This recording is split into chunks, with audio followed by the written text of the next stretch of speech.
Boa noite a todos, a graça e a paz de Jesus aos irmãos. Nós vamos ler o Evangelho desta noite na carta do apóstolo Paulo aos Romanos, capítulo 3. Carta de Paulo aos Romanos, capítulo 3. E temos estudado esta carta do apóstolo Paulo, também chamada o Evangelho segundo o apóstolo Paulo, com essa perspectiva que é uma fala do apóstolo no capítulo 1, quando ele diz: não me envergonho do Evangelho, porque é o poder de Deus para a salvação de todo aquele que crê. Nossa leitura da carta aos Romanos é uma leitura que está em busca de discernir e compreender, entender e aprofundar não apenas a nossa compreensão, mas a nossa experiência do Evangelho de nosso Senhor Jesus Cristo. E por isso eu queria convidar você mais uma vez a me acompanhar em oração,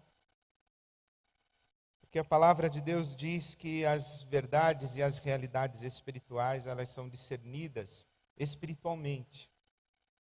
E que somente o Espírito Santo de Deus pode nos dar essa experiência com o Evangelho.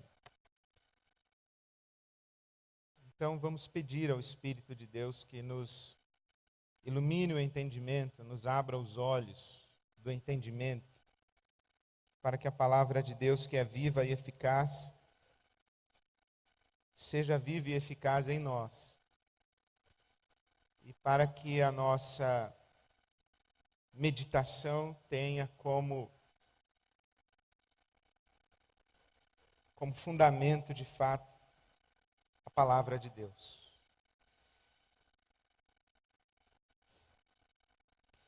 Deus nosso Pai, te damos graças pela tua presença, pela tua bênção sobre nós, pela autoridade do Senhor neste lugar. E clamamos este sopro do teu Espírito Santo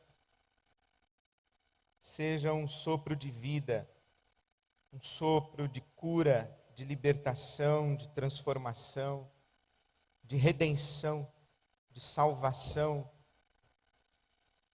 Ilumina, Senhor, os olhos do nosso entendimento. Dá-nos a revelação da tua palavra, e que ela produza frutos em nós para a glória do teu nome. Te pedimos assim, Pai, em nome de Jesus. Amém. Quando o apóstolo Paulo diz: não me envergonho do Evangelho, a pergunta que nos surge imediatamente é de que Evangelho ele está falando, ou quando ele usa a palavra Evangelho, o que é que ele, apóstolo Paulo, entende por Evangelho e como é que ele vai descrever, ou vai definir, ou vai explicar este Evangelho para nós, especialmente nessa carta aos Romanos. E nós começamos, e este já é o nosso 6º encontro, falando sobre Romanos. E no capítulo 1, os versículos de 1 a 7, o apóstolo Paulo nos apresentou o Evangelho de Deus. Ele deu ao Evangelho esse nome, é o Evangelho de Deus, que trata a respeito de Jesus Cristo, seu Filho, dizendo o apóstolo Paulo que Jesus Cristo, o Cristo ressurreto, foi o primeiro ser humano que pôde legitimamente ser chamado de Filho de Deus. O primeiro ser humano que pôde legitimamente ser chamado de Filho de Deus, o ser humano em plenitude, o ser humano autêntico, verdadeiro, foi Jesus de Nazaré, ressurreto, foi ele o primeiro. O que estabelece de cara uma grande distância entre Jesus Cristo ressurreto e Adão, ambos simbolizados nesse painel. A maçã, que é o ícone popular do pecado original, e a cruz, que aponta não apenas para a morte de Jesus, mas para toda a vida de Jesus e a pessoa e a sua obra completa. A pessoa de Jesus e a sua obra completa. O Evangelho de Deus trata desta realidade, de que Jesus Cristo foi o único ser humano que viveu em espírito de santidade e em obediência a Deus, e que morre a morte como inerente a essa condição de Adão, que é pecador, conforme nós entendemos na Escritura. Jesus Cristo morre essa morte de Adão, mas porque Jesus viveu em espírito de santidade, em obediência, isto é, viveu sem pecado, ele, Jesus, não pode ser retido pela morte.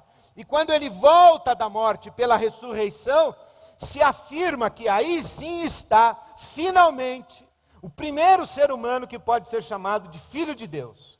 E que há uma distância enorme, abissal, entre Adão e Jesus. A distância mais ou menos de um bonequinho de pano para um ser humano de verdade.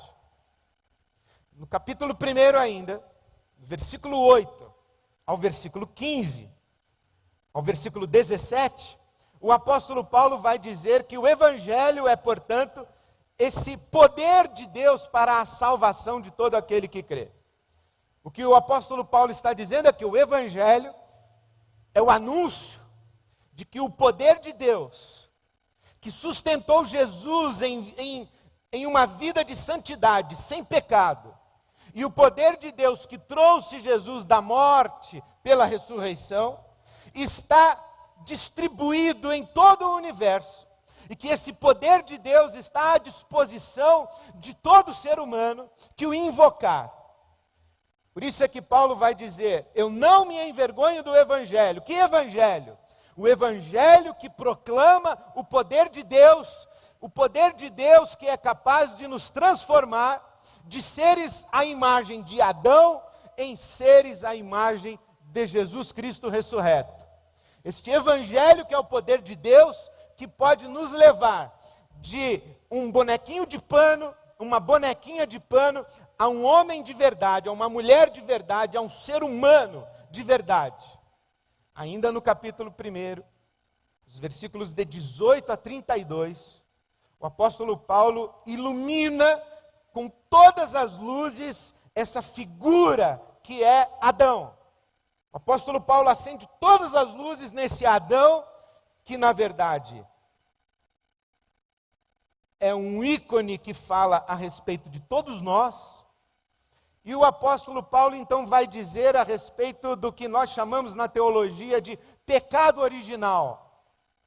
O que é isso que existe em Adão e que existe em todos nós, e que faz de nós menos do que humanos, ou seres humanos inacabados, seres humanos incompletos, seres humanos ainda numa limitação que clama por libertação e por superação.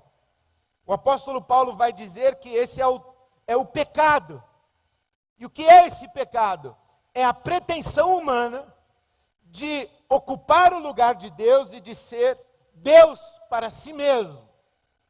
Então Paulo apóstolo vai dizer que toda vez que o ser humano abre mão de Deus e se coloca a si mesmo como um Deus, ele perde a sua condição de humanidade, porque é o sopro de Deus que nos faz humanos. E quando nós rejeitamos esse sopro de Deus e pretendemos uma independência e uma autonomia em relação a Deus, nós caímos na nossa dimensão de legítima humanidade e nos bestializamos, nos demonizamos e cometemos então toda a sorte de maldades que estamos acostumados a ver, não apenas em nós mesmos, mas também à nossa volta. No capítulo 2, o apóstolo Paulo começa a iluminar a mente dos religiosos. Então, primeiro ele diz, olha, há uma diferença muito grande entre Adão e Jesus Cristo ressurreto. A humanidade toda é semelhante a Adão. E eu vou descrever o Adão para vocês, e ele descreve. Mas o apóstolo Paulo, ele tem um jeito meio socrático de escrever.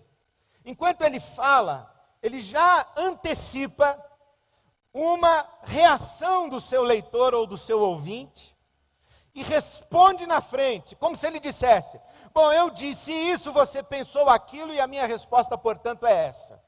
Ele vai fazendo um diálogo imaginário com o seu leitor. E ele diz assim: eu disse que há uma distância enorme entre Adão e Jesus Cristo ressurreto.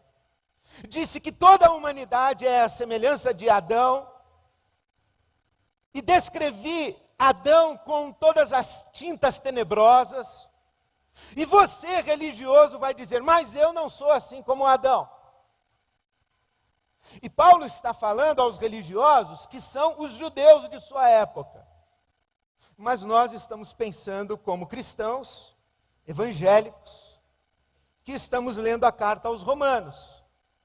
Então é como se o apóstolo Paulo dissesse assim: quando você vê a descrição de Adão em Romanos 1, de 18 a 32, você que é um cristão evangélico, imediatamente pensa: eu não sou desse jeito. Aí o apóstolo Paulo diz assim: você é. E ele começa a falar sobre os perigos da religião. E o primeiro perigo que ele fala é justamente esse, de nós acharmos que, porque temos uma experiência religiosa, nós já não somos mais bonequinhos de pano, e já não existe mais essa nossa identificação com Adão.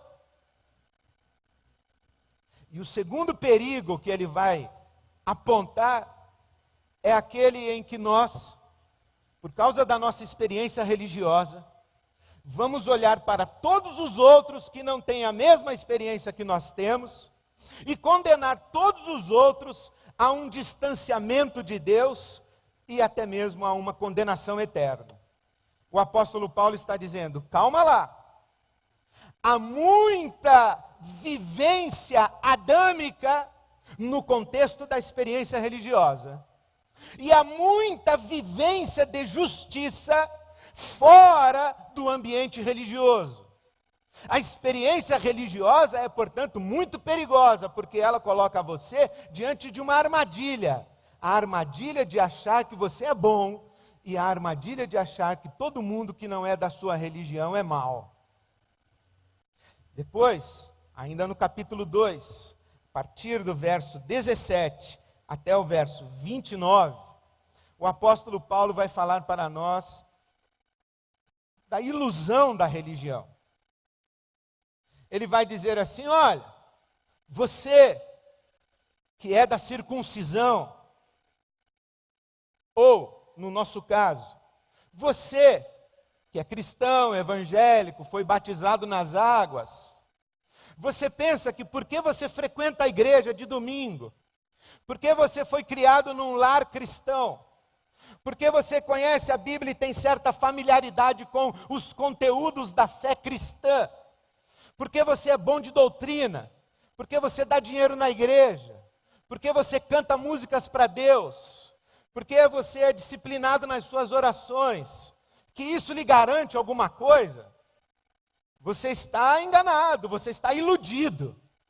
A religião pode iludir, dar a você uma falsa segurança, a segurança de quem se sustenta, a segurança de quem se sustenta nas suas crenças religiosas e nos seus ritos religiosos.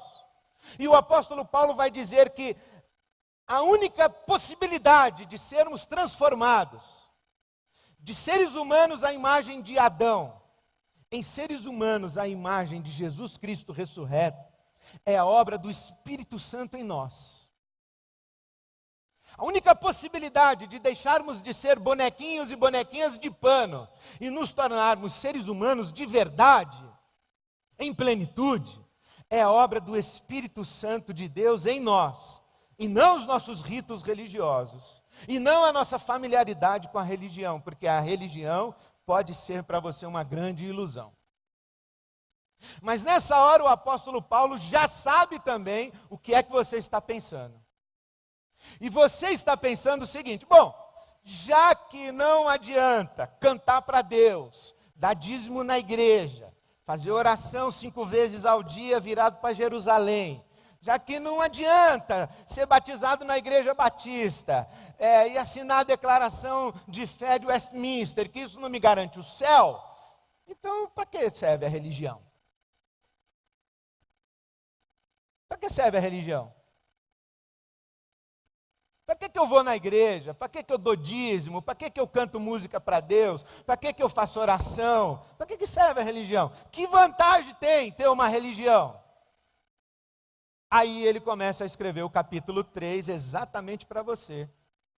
E eu leio o capítulo 3 agora na tradução da Bíblia A Mensagem, de Eugene Peterson, que não é uma Bíblia recomendada para o estudo, porque é uma paráfrase. Mas é um extraordinário texto para a nossa devoção e para a nossa melhor compreensão do Evangelho. Então eu leio para você Romanos capítulo 3, na tradução da Bíblia A Mensagem, que diz assim, palavras do apóstolo Paulo. Bom, se é assim, que diferença faz ser judeu ou não ser judeu? Que diferença faz ser evangélico ou não ser evangélico? Que diferença faz ser ensinado nos caminhos de Deus ou não? Que diferença faz ir na escola dominical ou não ir? Participar do pequeno grupo ou não participar? Que diferença faz ir na igreja ou não ir? Paulo está falando com você, hein? Na verdade, diz o apóstolo Paulo, faz muita diferença, mas não como muitos pensam. Para começar, lembrem-se de que os judeus foram incumbidos de escrever e transmitir a revelação de Deus, as Escrituras Sagradas. E como fica a situação dos judeus que abandonaram a sua posição? Você pergunta, aí o apóstolo Paulo responde, Deus não os abandonou. Você pensa que a falta de fé de alguns cancela a fidelidade de Deus? De jeito nenhum.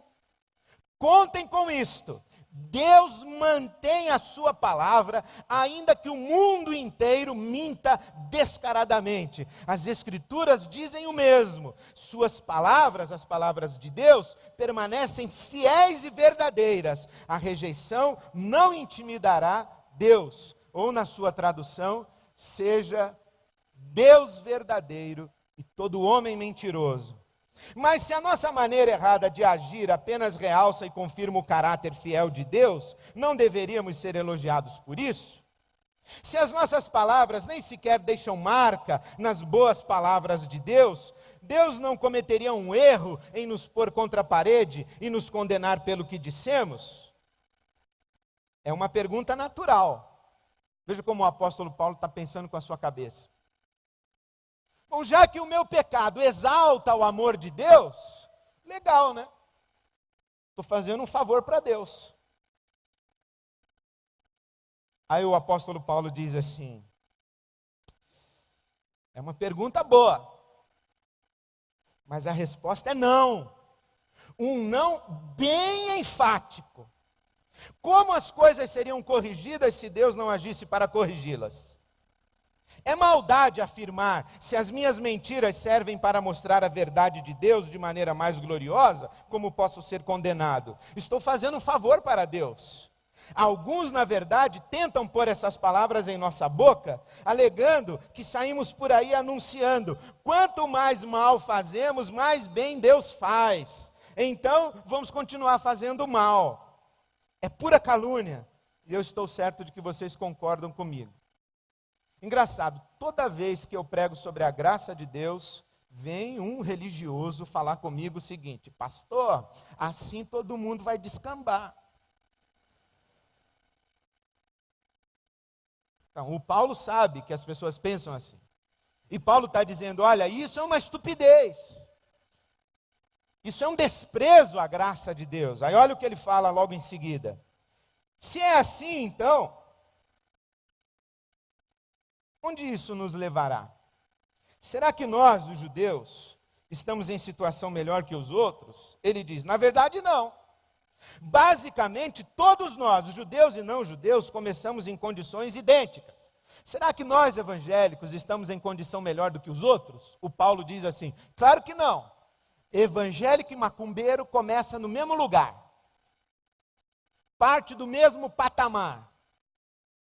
Está nivelado. Evangélico e macumbeiro no mesmo nível. O nível qual? O nível de pecador. Basicamente, todos nós, evangélicos e macumbeiros, começamos em condições idênticas. Todos nós começamos como pecadores. As Escrituras não deixam dúvidas sobre isso. Aí o apóstolo Paulo começa a citar o Salmo 14, o Salmo 53, Eclesiastes capítulo 7, o Salmo 5, o Salmo 10, Salmo 140, Isaías 59, Salmo 36, ele pega tudo, põe no liquidificador, bate bem batido e diz, ó você aqui. Então, ó a vitamina que é o Adão. Não há ninguém vivendo como deve, nenhum sequer. Ninguém entende, ninguém presta atenção em Deus. Todos eles erraram o caminho, todos estão vagueando sem rumo, ninguém está vivendo de maneira correta, e nem creio que seja possível, diz o apóstolo Paulo.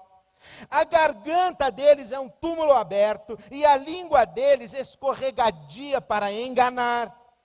Cada palavra que pronunciam está impregnada de veneno, eles abrem a boca e empesteiam o ar.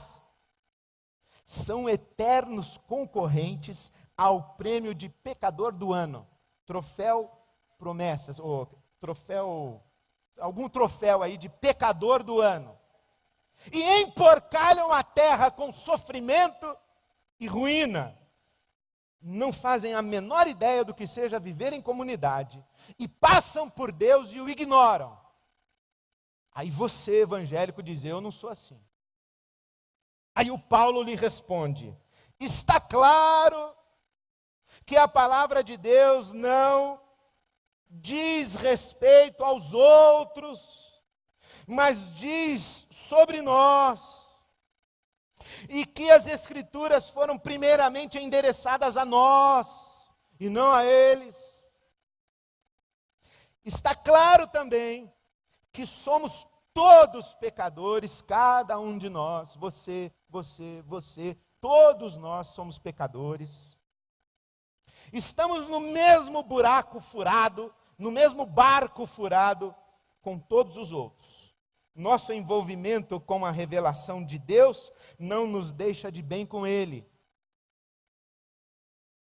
Isso só faz realçar a nossa cumplicidade com o pecado e nos faz iguais, ou nos mostra que somos iguais a todos os outros. Eu li Romanos 3, de 1 a 20. Depois você leia na sua casa. E aqui nesse capítulo 3, eu creio que ele nos coloca diante do paradoxo da religião. Se no capítulo 2 ele nos colocou diante dos perigos da religião e diante da ilusão da religião, agora no capítulo 3 ele nos coloca diante do paradoxo da religião. Por quê? Porque no versículo 2 ele diz assim: temos alguma vantagem? Nós, judeus, que recebemos a revelação de Deus, ou nós, cristãos, que cremos na revelação de Deus, e que somos herdeiros da revelação de Deus na história de Israel, temos alguma vantagem? O apóstolo Paulo diz assim: temos, e muita. É muita vantagem que temos. Mas no versículo 9, ele diz assim: que concluiremos então? Estamos em posição de vantagem? Ele diz assim: claro que não. E aí você diz, mas eu não estou entendendo, Paulo. Nós estamos em vantagem ou não estamos em desvantagem? Ou não estamos em vantagem? Aí ele responderia para você: meu filho, esse é o paradoxo da religião. Primeiro que há muita vantagem em ser judeu. No caso do apóstolo Paulo, falando aos judeus de sua época. E falando para nós, há muita vantagem em sermos cristãos. Ou você preferia ter nascido no Afeganistão? Ou você preferia ser muçulmano, ter sido educado como um muçulmano? e 5 vezes ao dia ouvir o imã convocar você para as orações, e você ter que andar com uma garrafa de água, e 5 vezes ao dia, cada vez que você é convocado à oração, você se purifica com a água, você estende um tapete no chão, na direção de Meca, e você tem que se ajoelhar ali, e orar, e cumprir um ritual rigorosíssimo. Ou quem sabe você preferiria ter nascido budista, ter nascido num contexto, numa cultura, ou no meio de um povo, para quem o nome de Jesus não significa absolutamente nada. Quem sabe você gostaria de ser um grego, que não tivesse o menor conhecimento de quem teria sido Abraão, José, Moisés, Josué, Davi, Daniel, Ezequiel, Jeremias, Isaías, João Marcos, João, Lucas. Você só soubesse Platão.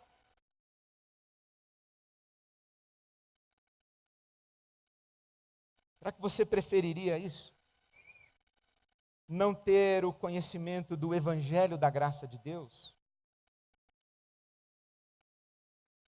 Não ter recebido a revelação de Deus? Se é que nós estamos certos, e eu creio que sim, e empenhei a minha vida nessa aposta de fé, que há um só Deus, vivo e verdadeiro, Criador dos céus e da terra e de tudo quanto há nesse universo, e que esse Deus se deu a conhecer na história de um povo, e que esse Deus se fez carne na pessoa de Jesus de Nazaré, e que esse Deus é único. Nós poderíamos ser hindus, poderíamos ter um imenso panteão de divindades. Nós poderíamos aqui ter uma roda no centro de nosso auditório, girando, girando, girando, ininterruptamente, de tal maneira que você viesse aqui e pusesse a mão na roda, e cada vez que você pusesse a mão na roda, uma divindade estaria recebendo a sua oração. Mas você teria que vir aqui, colocar a mão na roda, fazer a roda girar, e ela não pode parar de girar, nunca mais. Se cremos verdade o que nós estamos anunciando como o Evangelho de Deus, e eu creio assim, como alguém poderia perguntar, há alguma vantagem em ser judeu? Há alguma vantagem em ser cristão? Há alguma vantagem em conhecer a revelação desse Deus? Há alguma vantagem em conhecer e saber o que significa graça? Há alguma vantagem em ouvir a respeito de um Deus que perdoa, um Deus que não leva em conta a nossa maldade, o nosso pecado, que os lança no fundo do mar e não se lembra mais do mal que praticamos, e não nos trata segundo o mal que praticamos, porque assim como o Oriente está longe do Ocidente, assim Deus afasta de nós as nossas transgressões e as nossas iniquidades. Há alguma vantagem em saber disso? Há muita vantagem. Há muita vantagem. Há muita vantagem em termos, diz o apóstolo Paulo para os judeus de sua época, em sermos esse povo a quem o único Deus vivo e verdadeiro se revelou. E há muita vantagem em sermos nós, cristãos, herdeiros dessa revelação.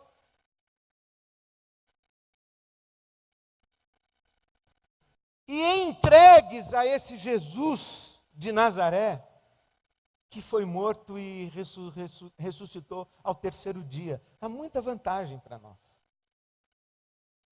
Todas as vidas que eu tivesse, eu gostaria de ser cristão. Eu tenho muitas dificuldades com a minha experiência cristã. Você que me ouve sempre, diz assim, o Ed faz umas perguntas que nem ele mesmo responde. É verdade.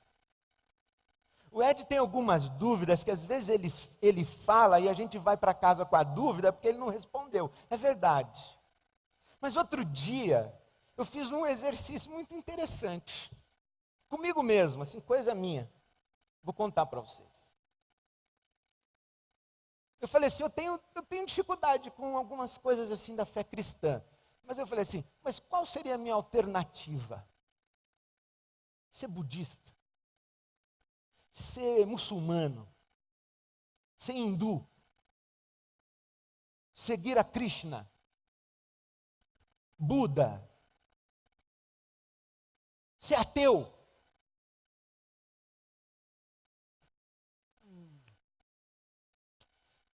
Se não por uma experiência pessoal com o Evangelho de Deus, com a grandeza do Evangelho de Jesus Cristo, que tem singularidades em relação a todas as tradições espirituais, religiosas e filosóficas, a coisas que são só do Evangelho. Só Jesus de Nazaré revelou um Deus como o nosso Deus. Um Deus que morre por amor. Um Deus que vence a morte e nos promete ressurreição. Só Jesus. Eu falo, no mínimo por eliminação eu vou ser esse negócio aqui. Aí o apóstolo Paulo diz assim, e você ainda pergunta para mim se tem alguma vantagem? É claro que tem vantagem. E a vantagem é que você descobre esse evangelho. Esse evangelho que diz para você, você é mentiroso, hein? Você é fake, você é falso, você é uma enganação. Mas Deus te ama. Mas mesmo que você seja mau, Deus é fiel e verdadeiro no que prometeu a você. Deus nunca vai te rejeitar, nem mesmo que o seu pai ou a sua mãe rejeitem você, Deus nunca vai te rejeitar. Coisa mais absurda é um pai ou uma mãe rejeitar um filho. Mas a palavra de Deus diz assim, ainda que isso viesse a acontecer ou venha a acontecer, e infelizmente tem acontecido tanto, Deus nunca nos abandona e nunca nos rejeita, e Deus nunca se cansa de nós. Todo homem é mentiroso e Deus é verdadeiro. Que bom saber isso. Que bom saber isso. Agora diz o apóstolo Paulo, que é justamente porque sabemos disso, é que nós não temos vantagem nenhuma. Porque o que nós sabemos é que todos nós somos pecadores, então nós não temos vantagem. Talvez a nossa única vantagem seja que nós sabemos que somos pecadores. Nossa única vantagem é sabermos que nós não temos vantagem, porque tem gente que acha que tem vantagem. A nossa vantagem é que nós somos assolados pela nossa maldade, pelo nosso pecado, pela nossa transgressão, mas nós sabemos de Deus. E nós sabemos que somos iguais a todo mundo, mas nós sabemos que Deus nos ama. Então a nossa vantagem é não ter vantagem. E esse é o paradoxo da religião. Esse é o paradoxo do Evangelho. O paradoxo do Evangelho é que nós conhecemos a palavra de Deus. Nós conhecemos a vontade de Deus, nós conhecemos a lei de Deus. E nós conhecemos também e sabemos que nós não vivemos segundo a palavra de Deus. Nós conhecemos e sabemos também que nós não obedecemos a lei de Deus. Nós sabemos e conhecemos também que nós não fazemos a vontade de Deus. Porque o fato de conhecermos a palavra de Deus apenas revela para nós a nossa condição de pecado. Aí eu vou ler para você Romanos capítulo 3, os versículos 19 e 20. Na NVI, a Nova Versão Internacional. Sabemos que tudo o que a lei diz o diz àqueles que estão debaixo dela, para que toda a boca se cale e todo o mundo esteja sob o juízo de Deus. Portanto, ninguém será colocado, declarado justo diante de Deus, baseando-se na obediência à lei, pois é mediante a lei que nos tornamos plenamente conscientes do pecado. Olha o paradoxo da religião. Deus diz assim: eu vou contar para você um segredo. E Deus dá para você esse livro. Pá.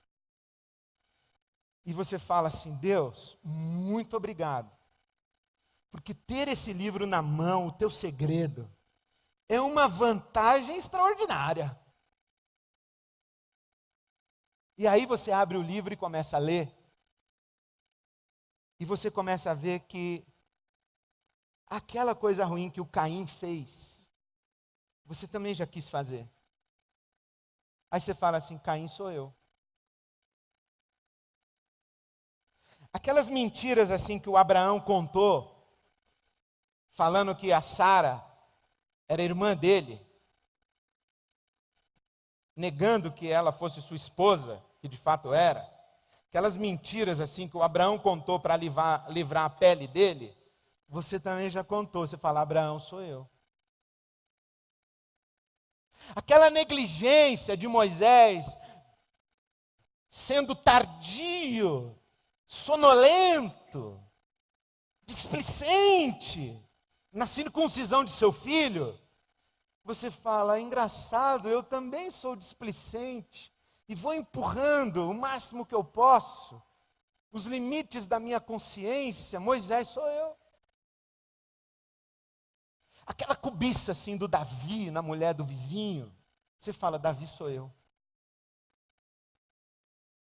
E você vai descobrindo que o grande segredo de Deus, que você recebeu como uma grande vantagem, revelou a você que você não tem vantagem nenhuma sobre ninguém, porque você é farinha do mesmo saco que todo mundo. Esse é o paradoxo da religião. Esse é o paradoxo da religião que faz com que o grande segredo de Deus para você, que é uma grande vantagem, revela a você o seu pecado. E pecado, e aqui eu queria que você, se você esquecer tudo o que eu falei até agora, porque provavelmente você vai esquecer, se você esquecer tudo o que eu falei, eu em nome de Jesus e invoco o amor de Deus, não esqueça isso que eu vou lhe falar agora. Não esqueça o que eu vou lhe falar agora. Não esqueça o que eu vou lhe falar agora.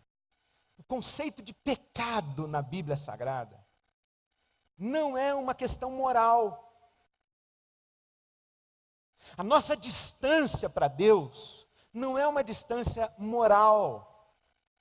Como se nós falássemos mentiras e Deus não fala. Nós roubássemos e Deus não rouba. Nós matássemos e Deus não mata. Nós cobiçássemos e Deus não cobiça nada, de ninguém nunca. Nossa distância de Deus não é moral, é o que a teologia, a filosofia chama de distância ontológica, é de natureza de ser. Essa é a nossa distância. Nós somos bonequinhos de pano. Jesus é um ser humano de verdade. O Cristo ressurreto é um ser humano de verdade. É como se fosse possível, e a Bíblia já diz que não é, que o Pinóquio parasse de mentir. Você conhece a história do Pinóquio? Ele parou de mentir. É um bonequinho de pau, bonitinho, bem vestido, limpinho, simpático. Parou de mentir. Aí ele vai para o Gepeto e diz assim: Gepeto, veja, agora nós somos iguais. O Gepeto diria para ele: nada disso. Eu sou um ser humano, você é um bonequinho de pau. Ou como se uma formiguinha, ela desse o dízimo, cantasse as músicas certas, tivesse a declaração de fé correta, não cobiçasse, não matasse, não roubasse, não mentisse, não usasse o nome de Deus em vão. A formiguinha faz tudo certo. Aí ela vira para você e diz assim: olha, somos iguais. Você diz: não, formiguinha, você é formiguinha, eu sou ser humano. A nossa distância para Deus não é de coisas certas e erradas. Nós fazemos coisas erradas e Deus nunca faz coisas erradas. Isso aí seria uma distância moral. A nossa distância é de natureza de ser. Nós não somos tudo quanto devemos e podemos ser. Nós não somos esse ser humano à imagem e semelhança de Deus. Nós não somos filhos de Deus como Jesus Cristo ressurreto é filho de Deus. Entende isso? Não é uma questão moral. E o que é a nossa vantagem é que nós sabemos disso. E nós sabemos o que o apóstolo Paulo fala em Romanos capítulo 7, versículo 20, que eu leio para você na tradução da Bíblia, a mensagem. Se o poder do pecado dentro de mim insiste em sabotar as minhas melhores intenções, obviamente eu preciso de ajuda. É quando ele diz: se o bem que eu quero fazer eu não faço, mas é o pecado que habita em mim. Então nós sabemos disso. É que há dentro de nós, na nossa natureza de seres humanos ainda não completos, ainda não semelhantes plenamente ao Jesus Cristo ressurreto, há uma coisa dentro de nós que nos impede de vivermos a nossa plena humanidade. E ainda que você diga: eu não minto, eu não roubo, nunca matei ninguém, não quero mal a ninguém, ou como é mais honesto Lulu Santos, ele diz que não deseja mal a quase ninguém, ainda assim você será, diante do Cristo ressurreto, um bonequinho de pano. E é essa consciência que nós temos. Então você que me ouve sempre sabe que eu digo para você que o fato de você dar dízimo na igreja, dar dinheiro na igreja, deixar de dar, não quer dizer muita coisa. Se você vem no culto domingo ou fica vendo Fórmula 1, problema seu, é a sua vida, legal, não tem pecado nenhum nisso, beleza. Se você lê a Bíblia com rigor, assim, disciplinadamente, ou lê na caixinha de promessa, beleza também. Para a nossa alegria, tudo vale. Se você sabe cantar ou não sabe cantar, se você levanta a mão no louvor ou não levanta, é contigo. É o seu relacionamento com Deus. Mas hoje eu quero dizer para você que eu vim aqui dizer que a experiência religiosa tem valor. Eu sou religioso. Não tenho problema nenhum de dizer que eu sou religioso. Primeiro, eu sou pastor, sou clero, remunerado, eu vivo da religião. Se a religião acabar, eu perco emprego. Eu sou religioso. Sou um profissional da religião, inclusive. Frequento a igreja todo domingo. Posso faltar só muito raramente. Na igreja todo domingo. Sei cantar todas as músicas. Faço oração todo dia, leio a Bíblia todo dia. Dou dinheiro na igreja, tento fazer tudo certinho para Deus, assim, tento, sou religioso. E eu tenho uma comunidade de fé, que se chama Igreja Batista de Água Branca. É minha igreja. E eu queria dizer para você hoje que isso tem muito valor.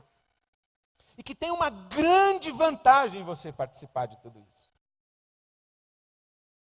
Volta um pouco a fita, você já sabe que esse negócio não te garante nada, né?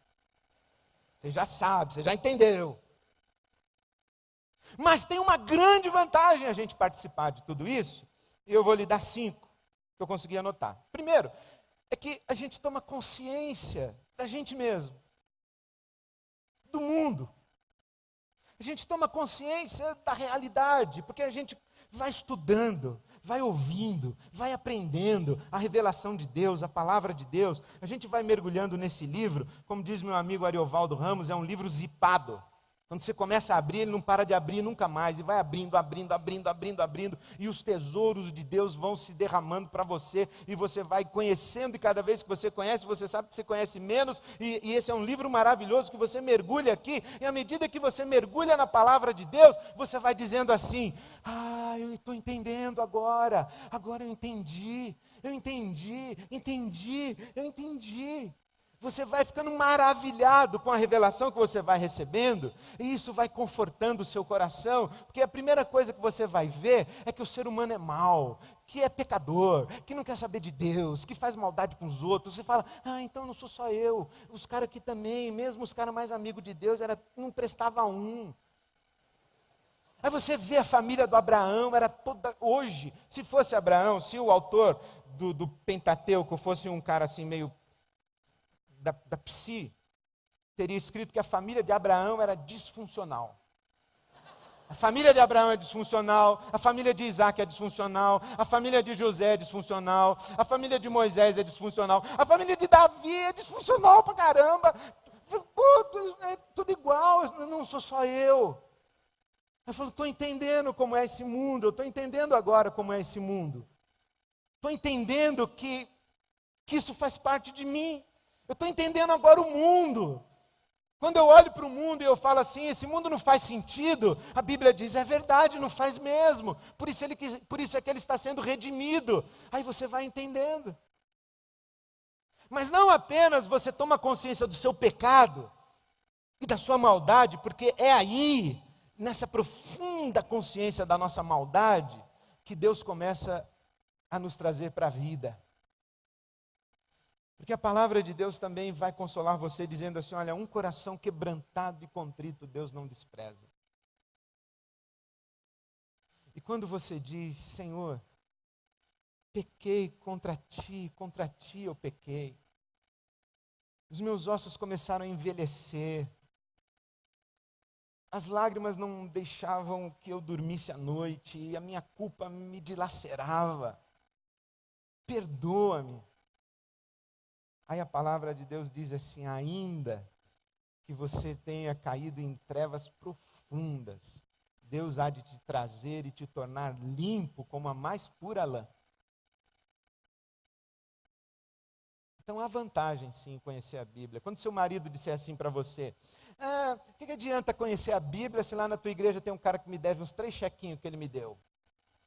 Aí você fala assim: eu lamento por esse cara que deve os 3 chequinhos para você, mas quero dizer que tem uma grande vantagem em conhecer a palavra de Deus, sim.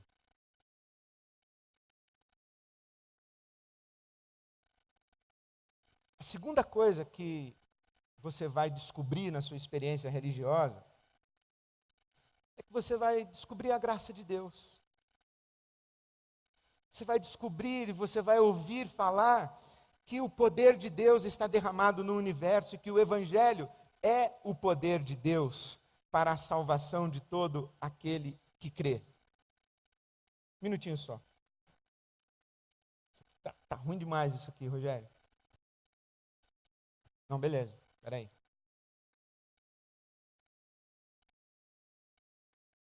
Então vamos tentar. Então a segunda coisa que você vai descobrir é a graça de Deus. Você vai descobrir que o poder de Deus está derramado sobre todo o universo. Você vai descobrir que o Espírito Santo de Deus está derramado sobre você. Você vai ver na palavra de Deus. E você vai ouvir vozes dizendo assim: você é pecador, miserável. Aí você fala: sou mesmo. Mas aí vem uma outra voz dizendo assim: mas você é um filho amado de Deus. Você é uma filha amada de Deus. O Espírito Santo de Deus habita em você. O amor de Deus pode transformar a sua vida. E você vai dizendo: amém, eu recebo isso. Amém, é verdade. Então você vai ouvindo a respeito do amor de Deus, do poder do Espírito. E uma voz vai dizendo assim: você pode ser diferente do que você é. Você não está condenado a ser Adão para sempre. Você pode aprender a amar. Você pode aprender a perdoar. Você pode ser transformado pelo poder do Espírito Santo de Deus. E mais, na sua experiência religiosa, em terceiro lugar, você vai encontrar pares. Você vai encontrar pessoas que vão te dar a mão e que não vão te julgar. não vão te condenar, não vão te rejeitar, não vão te amaldiçoar. Por quê? Porque são pessoas que elas também já receberam a revelação a respeito do seu próprio pecado, mas também já receberam a revelação a respeito da graça de Deus que lhes é disponível. Então o que essas pessoas vão fazer? Me dá aqui a sua mão, eu vou te ajudar, você pode sim. Você pode se reconciliar, você pode aprender a ser mais generoso. Eu estou aprendendo, isso já aconteceu comigo. E aí você começa a estudar a Bíblia com essas pessoas e você vai sendo inspirado e você ganha parceiros na sua caminhada espiritual. Aí então, quando alguém diz assim, para que ir na igreja? Para que eu vou na igreja se lá na igreja tem muita gente pior do que os meus amigos do mundo? Então vai procurar um amigo do mundo na mesa do bar? Para você identificar como um amigo espiritual, para interceder por você. Você vai encontrar gente generosa, você vai encontrar gente educada, civilizada, gente muito legal. Mas chega uma hora em que ser legal, ser educado, ser civilizado, ser generoso, bate num limite que só é transposto por gente que sabe se ajoelhar e clamar ao céu. E clamar a Deus, e invocar o nome de Jesus e o sangue de Jesus Cristo. É nessa hora que você corre para a igreja. E se é nessa hora que você corre para a igreja, por que ficar longe da igreja? É aqui. Fica aqui, porque tem muita gente vindo de lá, dizendo, pelo amor de Deus, me dá a mão e me ajuda a sair do buraco em que eu caí. E essa gente não vai para o boteco, não vai para o shopping, não vai para a balada, não vai para a roda de amigo de universidade, vai para a igreja. E é bom que essa gente encontre na igreja, gente que nem você, que diz assim, eu sou religioso sim. E quando você precisar de uma igreja, pode ir lá na minha igreja, porque tem um monte de religioso lá, que vai abraçar você, acolher você, e estender a mão para você, e te abençoar em nome de Jesus, e te apresentar o evangelho da graça de Deus. O que você descobre na sua experiência religiosa? Você descobre que você encontra parceiros que vão funcionar como uma força de Deus, puxando você na direção da luz, na direção de Jesus, puxando você para a vida de santidade. Porque quando a gente se afasta dessas forças de Deus, a palavra de Deus diz assim, que Deus nos puxa e nos atrai com cordas de amor, com laços de amor, Oséias.